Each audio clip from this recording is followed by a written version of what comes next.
The Buddha understood something profound about the human mind 2500 years ago, that our suffering often comes not from what happens to us, but from how our minds react to what happens to us. This is the essence of why we overthink, and it's also the path to freedom. Why we overthink the monkey mind. The Buddha spoke of what we might call the monkey mind, restless, agitated, constantly jumping from branch to branch of thought. We overthink because our minds have evolved to be problem solving machines, always scanning for threats, always trying to control outcomes. But in our modern world, this ancient survival mechanism has gone into overdrive. We overthink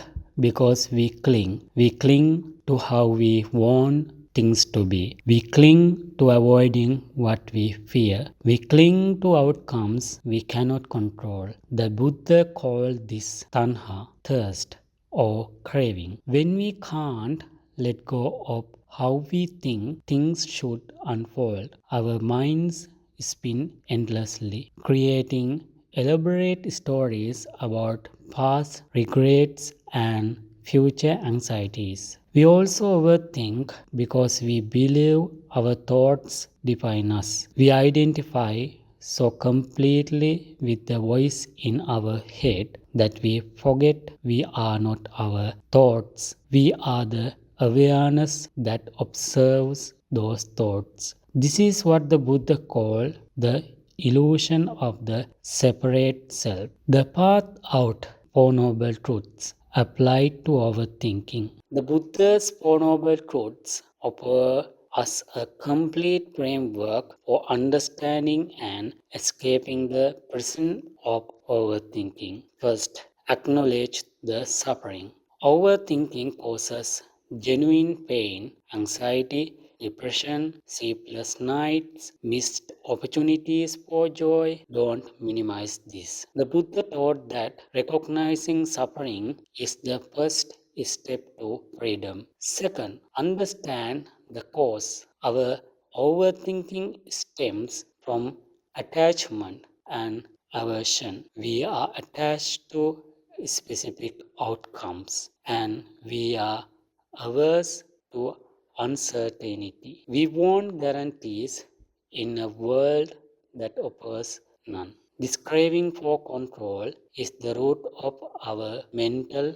spinning. Third, know that there is an end to this suffering. This isn't just wishful thinking, it's a promise. The Buddha taught that peace of mind is our natural state when we stop feeling the fires of overthinking. Fourth, follow the path.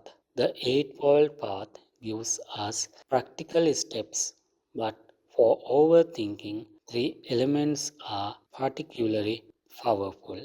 Right mindfulness, the art of observing. Instead of being swept away by your thoughts, learn to observe them. Sit quietly and watch your mind like you are watching clouds pass across the sky. Notice how thoughts arise, peak, and dissolve on their own. You don't have to engage with every thought that appears. The Buddha taught that most of our thoughts are just mental formations, not facts, not commands, not necessarily even true. When you catch yourself overthinking, pause and ask, is this thought helpful right now? If not, gently return your attention to the present moment, your breath, your body, the sounds around you. Right concentration, the calm abiding. The Buddha taught that a scattered mind is a suffering mind. Develop the ability to concentrate on one thing at a time. This isn't about forcing your mind into submission. It's about training it with kindness, the way you might train a puppy. When your mind wanders into overthinking, gently bring it back to your chosen focus. Right understanding the wisdom of impermanence. Perhaps most importantly, deeply understand that everything changes. The situation you are overthinking about will change. Your feelings about it will change. Even your thoughts about it will change.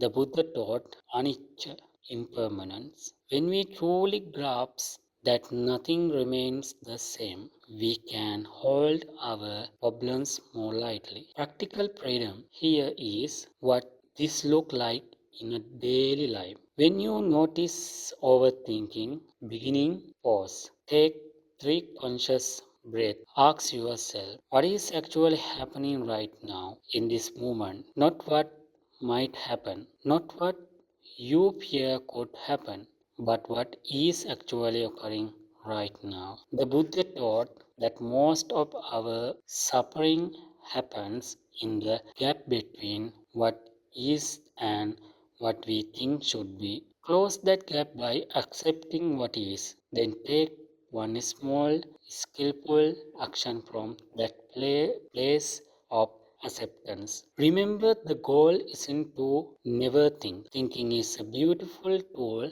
when used wisely. The goal is to think when thinking serves you and to rest in awareness when thinking becomes a trap. The Buddha's final words are work out your salvation with diligence. This isn't about perfection, it's about practice. Every time you catch yourself overthinking and choose to return to the present moment, you are walking the path of freedom that countless beings have walked before you. Your mind can be your greatest friend or your greatest enemy.